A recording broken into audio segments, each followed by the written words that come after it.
नमस्कार दोस्तों, स्वागत है आपका स्टडी फॉर सिविल सर्विसेज में। वीडियो को पूरा देखिए। कोई भी आपका फीडबैक है, कोई सजेशन है, तुरंत वीडियो में कमेंट करके जरूर बताइए। अच्छा लगे तो वीडियो लाइक जरूर कर लीजिए और ऐसे वीडियो लगातार फ्री में पाने के लिए चैनल को तुरंत सब्सक्राइब कर लीजिए और बेल आइकन को जरूर टैप कर लीजिए ताकि आगे भी सारे वीडियो आपको मिलते रहे। यूट्यूब में फॉलो करते हैं तो प्लीज ये वाला फ्री टेलीग्राम चैनल जरूर ज्वाइन कर लीजिएगा। सारे नोटिफिकेशन, सारे अपडेट यहीं पे आते हैं, ध्यान रखिएगा। स्टडी फॉर सिविल सर्विसेज का कोई भी पेड ग्रुप अगर आपको ज्वाइन करना है तो सिर्फ 856480569066089752386445 यही नंबर है हमारे, सिर्फ जहां पे कॉल या व्हाट्सएप कर सकते हैं। इंस्टाग्राम पे हमारा पेज जरूर फॉलो कर लीजिएगा, studyforcivil.services है। ट्विटर पे हमको जरूर फॉलो कर लीजिएगा, @studyforcivils है। सारे क्वेश्चन अटेम्प्ट करिए और स्कोर अपना तुरंत कमेंट करके बताइए। दोस्तों नमस्कार, स्टडी फॉर सिविल सर्विसेज में आप सभी का स्वागत है। यूपीपीएससी प्रीलिम्स एग्जामिनेशन की जो पेड क्विज हम लोग देख रहे हैं, कंटिन्यू करते हैं इसको। और एग्जामिनेशन आपका जो है पोस्टपोन हुआ है, मोस्ट प्रोबेबली जुलाई में हो सकता है। ठीक है, सीट्स भी काफ़ी अच्छी खासी हैं। आप अपनी तैयारी अभी भी पूरी कर सकते हैं, हमारे साथ जुड़ सकते हैं हमारे पेड ग्रुप्स में। ठीक है, अपनी तैयारी को अच्छा करने के लिए, सिलेक्शन को सुनिश्चित करने के लिए सिर्फ पेड क्विज में भी आप जुड़ना चाहें या फिर टेस्ट सीरीज में प्रैक्टिस के लिए, उसमें भी आप जुड़ सकते हैं हमारे साथ। डिस्क्रिप्शन बॉक्स में हमारी कॉन्टैक्ट डिटेल्स हैं, आप वहाँ पे कॉन्टैक्ट करके एडमिशन ले सकते हैं। स्टार्ट करेंगे यहाँ पे फर्स्ट क्वेश्चन आज का। पूछा गया है, उच्च पुरापाषाण युगीन हड्डी की बनी हुई मातृ देवी की प्रतिमा। तो जो ये पैलियोलिथिक, नियोलिथिक या इस तरह की एक्सकेवेशन से जो हमें चीज़ें मिली हैं, इसके बारे में पूछा जाता है। तो उसी क्रम में यहाँ पे मातृ देवी की प्रतिमा जो है बेलन वैली उत्तर प्रदेश में यहाँ से मिलती है। बेलन वैली का जो क्षेत्र अभी देखेंगे उत्तर प्रदेश में कहाँ पे है, तो ये प्रयागराज और सोनभद्र है ना के बॉर्डर्स पे कह सकते हैं, ये रीजन है, यहाँ से ये हमें प्राप्त हुआ है। तो ये पूछा भी जाता है, इसको ध्यान रखेंगे। ऑप्शन फर्स्ट करेक्ट है। डॉटर ऑफ द ईस्ट, इस पुस्तक के लेखक का नाम बताना है। तो पाकिस्तान की जो है पॉलिटिशियन रही थी बेनजीर भुट्टो, ठीक है, इनकी पुस्तक है। विश्व प्रेस स्वतंत्रता सूचकांक 2023 में भारत का स्थान बताना है। तो 180 देशों की कुल रैंकिंग में जो भारत की प्रेस की स्थिति है, कह लीजिए बहुत ही खराब है, 161वें स्थान पे है। ठीक है, तो इसी से आप समझ सकते हैं ये सब चीज़ें पूछी जाती हैं। इस तरह के इंडेक्सेस काफ़ी इंपॉर्टेंट है, इसको ध्यान रखना है। किस वीटो के तहत भारत के राष्ट्रपति किसी विधेयक को अनिश्चित काल तक के लिए रोक सकते हैं? ठीक है, वीटो से मतलब अर्थ ये है, इसको हिंदी में निषेधाधिकार बोलते हैं। ठीक है, थोड़ा सा इसको समझ लेते हैं, बाकी आप इसको पढ़िएगा जरूर। जैसे कोई भी बिल पास होता है, आपको पता है, तो संसद के 3 अंग होते हैं, ये आपको पता होगा, लोकसभा, राज्यसभा और प्रेसिडेंट। ठीक है, तो तीनों से पास होकर के ही कोई भी बिल एक्ट बनता है। ठीक, तो जैसे मान लीजिए लोकसभा में कोई बिल आया, फिर लोकसभा से पास हुआ, फिर राज्यसभा में गया, राज्यसभा से पास हुआ, फिर वो प्रेसिडेंट के पास जाएगा। ठीक है, उनके फाइनल अप्रूवल के लिए, एसेंट के लिए। ठीक, अब इस स्थिति में 3 प्रकार की जो है वीटो एक्सरसाइज कर सकते हैं president of India. Suspensive veto, absolute और पॉकेट, है ना, ये नहीं है। तो यहाँ पे अनिश्चित काल तक के लिए रोकना, यानी कि जैसे कुछ कहना ही नहीं कह सकते हैं, है ना। इसके उदाहरण भी हैं हमारे कुछ पुराने बिल्स, उसके एग्जाम्पल्स को भी आपको पढ़ना है। तो यहाँ पे जो इस क्वेश्चन का आंसर है वो पॉकेट वीटो है कि अनिश्चित काल के लिए उस पे जो है बिल पे सहमति न देना। ठीक है, इसके अलावा जैसे जो ये है सस्पेंसिव वीटो, इसमें क्या होता है कि जो बिल है उसको रिकंसिडरेशन के लिए प्रेसिडेंट भेज सकते हैं पार्लियामेंट को। एब्सोल्यूट वीटो में क्या होगा कि जो है ये रिजेक्ट कर सकते हैं बिल को प्रेसिडेंट। ठीक है, तो आप हमें 2 क्वेश्चंस के आंसर बताएंगे। क्या वीटो पावर जो है, जो यहाँ पे हमने डिस्कस किया, ये कॉन्स्टिट्यूशन में मेंशन्ड है? अगर है तो कहाँ पे है, नहीं है तो ठीक है। दूसरा, एग्जाम्पल्स कोई इसके जो रहे हैं वो आप हमको कमेंट करके बताएं। भारत के नवीन संसद भवन का उद्घाटन किसने किया था? काफ़ी चर्चा में भी रहा था, ये विवादों में भी कह सकते हैं। कई लोग मांग कर रहे थे प्रेसिडेंट से करवाया जाए, लेकिन प्रधानमंत्री ने किया था इसे। ठीक है, और डेट भी पूछ सकते हैं फैक्चुअल इन्फॉर्मेशन के रूप में, तो ये 28 मई 2023। ठीक है, ऑप्शन सी नरेंद्र मोदी, ये नाम भी आप याद रख सकते हैं। उत्तर प्रदेश के संबंध में बॉक्साइट मुख्य रूप से आपको किन जिलों में मिलेगा? ठीक है, तो जो है हमारा ये बुंदेलखंड रीजन, या कह सकते हैं सबसे lowest part of the state जो है, बांदा, चंदौली और सोनभद्र, इन जिलों में इसकी प्राप्ति होगी। ये 2 ऑड हो जाएंगे, 1 2 3।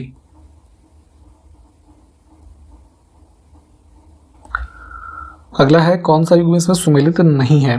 कुछ वाइल्ड लाइफ सेंचुरीज हैं और उत्तर प्रदेश के किन जिलों में स्थित है ना। तो चंबल जो है ना, झांसी नहीं, इटावा, इसमें थोड़ा सा करेक्शन भी है। Kaimur wild life sanctuary Mirzapur लिखा है, तो ये बिहार में है ना, रोहतास में। ये वाला भी हम गलत मान के चलेंगे इसमें। ठीक, ये 2 ठीक है। इसमें देखिए मैच करना है, कुछ हमारे पास डैम है और संबंधित सिटी, तो इसको हम ऑप्शन डी के हिसाब से मैच करेंगे।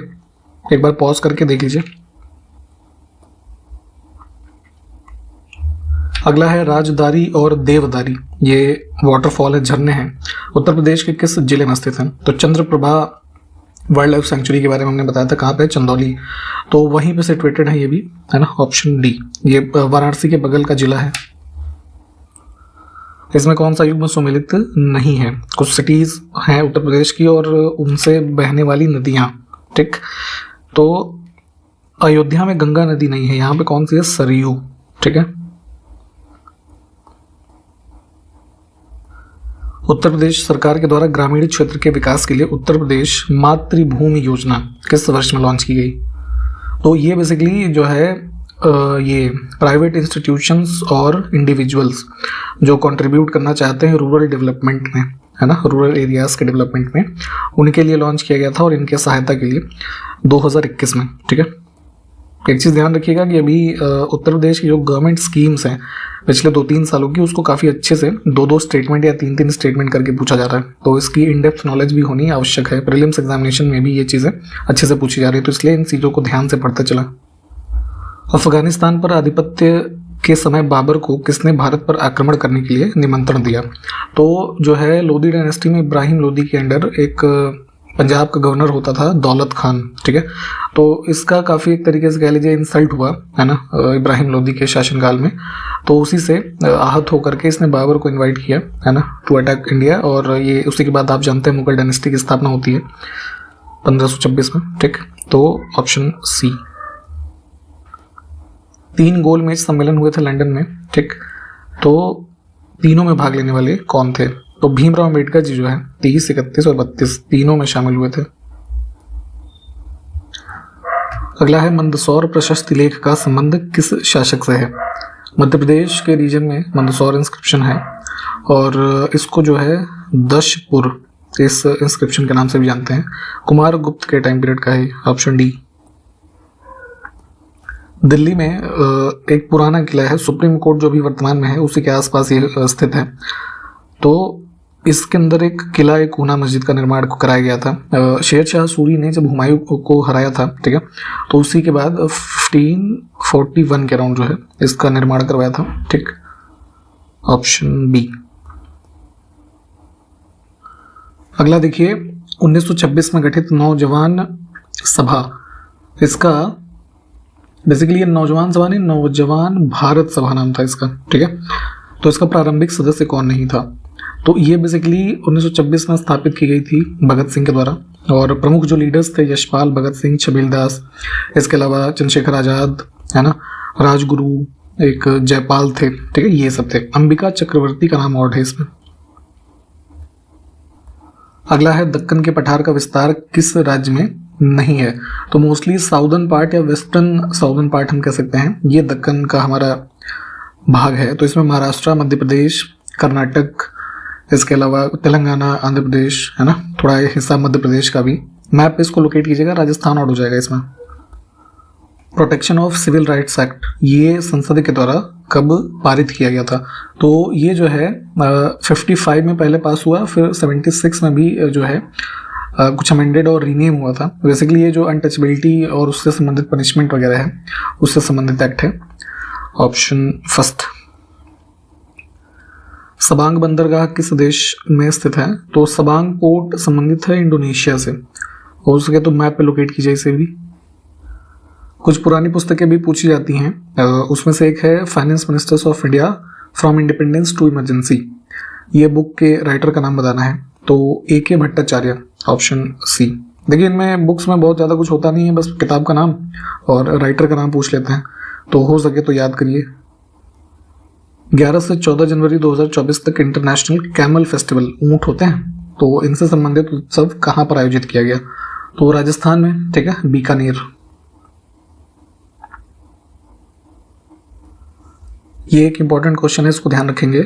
स्वदेशी रूप से एंड टू एंड सुरक्षित मोबाइल इकोसिस्टम जिसका नाम है संभव, इसको किसने विकसित किया है? तो मूवमेंट देखिए, इंडियन आर्मी ने बेसिकली इसको डेवलप किया है। क्या होता है कि लड़ाई में या कह लीजिए वैसे भी रैपिड मूवमेंट इनका होता रहता है एक जगह से दूसरे जगह पे, तो उसमें सिक्योर कम्युनिकेशन है ना आपस में हो सके इनका, उसके लिए एक 5G टेक्नोलॉजी पे बेस्ड एक प्रकार का कम्युनिकेशन सिस्टम हम इसको कह सकते हैं, जिसको डेवलप किया गया है संभव। ठीक है, इसका फुल फॉर्म था सिक्योर आर्मी मोबाइल भारत और वर्जन, ऐसे है ना। तो ध्यान रखेंगे ऑप्शन सी। हाल ही में किस बैंक ने देश में ग्रीन फाइनेंस इकोसिस्टम को बढ़ावा देने के लिए green rupee term deposit launch किया है? तो फंड रेज करने के लिए बेसिकली है ना, एनवायरमेंटल एक्टिविटीज है ना, इन सबको प्रोटेक्ट करने और बढ़ावा देने के लिए ये ग्रीन रुपी टर्म डिपॉजिट एक स्कीम जो है लॉन्च की है स्टेट बैंक ऑफ इंडिया ने। हाल ही में किस राज्य की सरकार ने एंटीबायोटिक दवाओं के दुरुपयोग को नियंत्रित करने के लिए ऑपरेशन अमृत, ये हिंदी में नहीं बेसिकली इंग्लिश वाला देखिएगा, स्पेलिंग ये है, इसको शुरू करने की घोषणा की है? तो अमृत का फुल फॉर्म है anti microbial resistance intervention for total health. ठीक है, ऐसे कुछ फुल फॉर्म है। तो इसको लॉन्च किया है केरला की सरकार ने। बेसिकली वही पर्पस है कि जो लोग कई बार ओवर यूज कर लेते हैं ना एंटीबायोटिक ड्रग्स का, उसको रोकना है।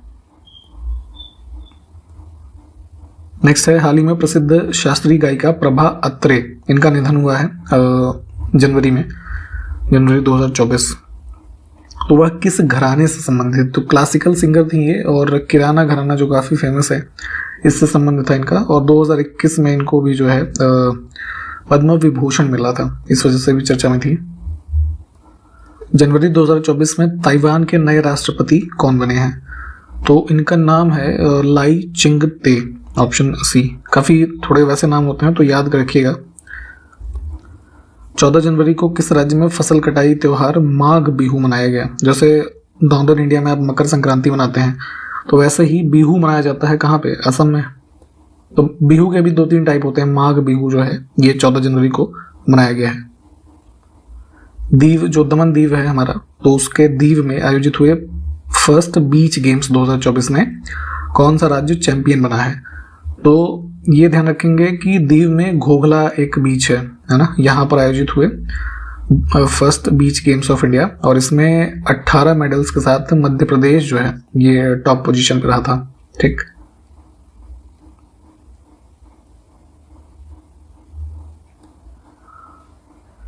हाल ही में 8वां सशस्त्र बल पूर्व सैनिक दिवस 2024 किस दिन मनाया गया? तो आर्म फोर्सेस वेटरन्स डे मनाते हैं, ये भी मकर संक्रांति के दिन ही, 14 जनवरी।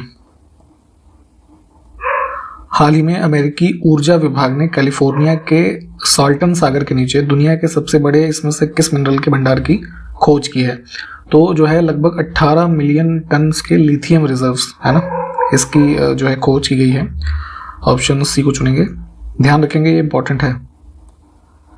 हाल ही में देश के पहले centre for cyber security operation, जिसको शॉर्ट फॉर्म में सेनकॉप्स कहा जा रहा है, इसका उद्घाटन चंडीगढ़ में किस केंद्रीय मंत्री ने किया?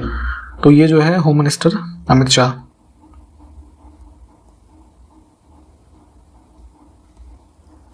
दो सूचियां हमारे पास है यहाँ पे, एक विटामिन की है, दूसरा उनको किस अन्य केमिकल नाम से जाना जाता है? तो मैच करना है ऑप्शन सी के हिसाब से, इसको मैच कीजिए एक बार पॉज करके।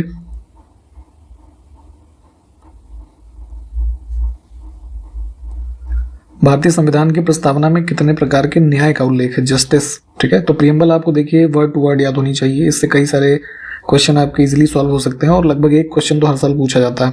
तो प्रियम्बल में क्या है कि जस्टिस बताई गई है 3 प्रकार की, जस्टिस, सोशल, इकोनॉमिकल और पॉलिटिकल, है ना, ऐसे ही लिबर्टी है।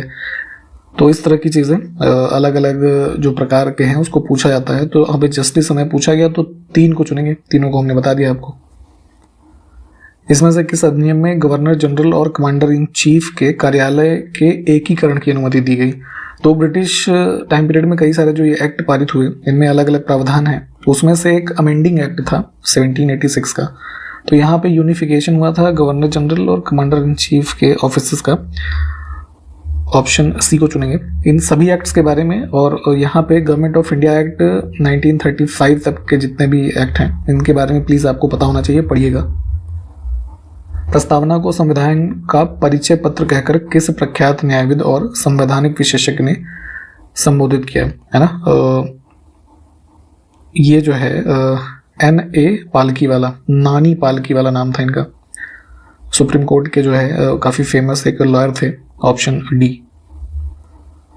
इसमें से कौन सा पेयर जो है गलत है? तो बैटल ऑफ चंदेरी 1528। किस संविधान संशोधन के द्वारा सहकारी समितियों को संवैधानिक दर्जा प्रदान किया गया? कोऑपरेटिव सोसाइटीज के बारे में एक नया भाग ऐड किया गया था 9B, ठीक है। 97th अमेंडमेंट हुआ था 2011 में, ऑप्शन सी। और कोऑपरेटिव मिनिस्ट्री भी अलग से बना दी गई है अब केंद्र सरकार के द्वारा 2021 में, ठीक है। और इसके मंत्री अभी कौन है? अमित शाह, ठीक। इसमें से कौन सी श्रेणियां जो है लघु हिमालय के अंतर्गत आती हैं? Great Himalaya, middle Himalaya, lower Himalaya, है ना। ये सब रेंजेस हमारी हैं, पहले भी हमने बात किया है। तो लेसर हिमालय जो हमारा है, इसके भाग हैं पीर पांचाल, धौलाधर, ये सारे ही हैं, ऑप्शन डी। एक बार इसको जरा उसमें देखिए मैप में। संविधान के किस अनुच्छेद में संसद के सचिवालय का उल्लेख है? ठीक है। तो पार्लियामेंट के लिए जो सेक्रेटेरियल है ना स्टाफ भी जरूरी है जो कि सारे कार्य जो होते हैं उनको देखता है या करता है।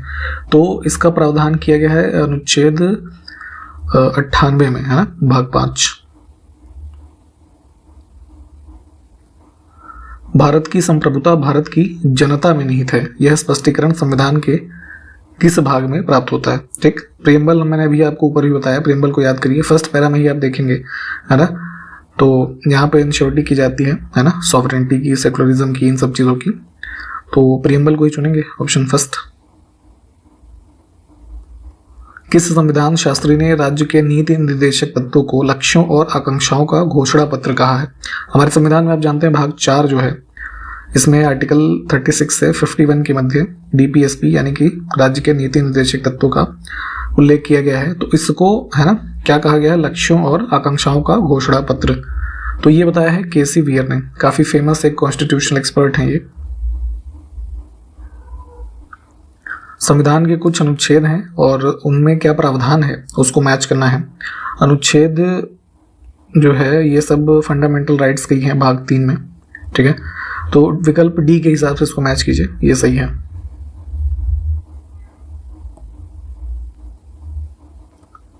निम्नलिखित में से किसको भारत में शिशुओं और नाबालिगों के अलावा आर्थिक और सामाजिक नियोजन के लिए कानून बनाने का अधिकार प्राप्त है? ठीक है। तो इन विषयों पे हमारे जो है ये स्टेट गवर्नमेंट के जो लेजिस्लेचर्स हैं और ये सेंट्रल पार्लियामेंट दोनों ही लॉ बना सकते हैं।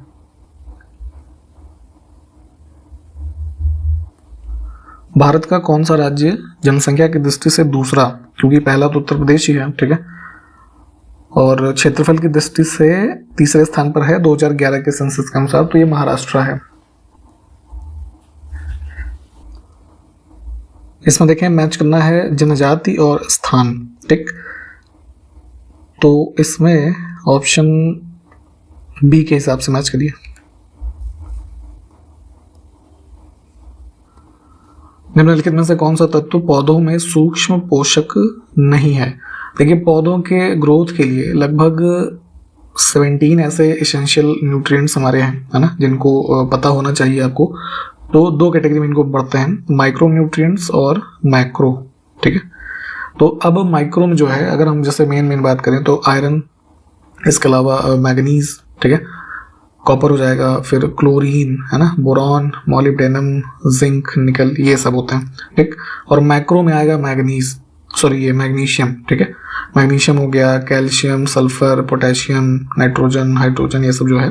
तो अब यहाँ पे क्लासिफिकेशन ये थोड़ी सी जानते रहिएगा कि जो माइक्रो न्यूट्रिएंट्स होते हैं इनकी मात्रा बहुत ही स्मॉल अमाउंट में कह लीजिए रिक्वायर्ड होती है, और जो माइक्रो न्यूट्रिएंट्स हैं जो ये वाले हमने देखे, ठीक है, इनकी मात्रा जैसे कि आप देखते हैं ना खाद वाद के रूप में भी हम इन्हीं चीज़ों को यूज़ करते हैं, तो इनकी मात्रा ज़्यादा चाहिए होती है, ठीक।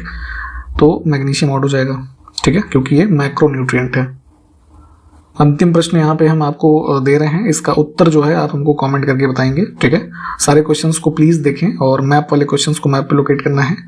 इसके आगे से हम कंटिन्यू करेंगे अगले वीडियो में। हमारे पेड ग्रुप्स लगातार चल रहे हैं, या फिर पेड क्विज या फिर टेस्ट सीरीज, उसके लिए डिस्क्रिप्शन बॉक्स में हमारी कॉन्टैक्ट डिटेल्स हैं, आप उस पर कॉन्टैक्ट करके एडमिशन ले सकते हैं।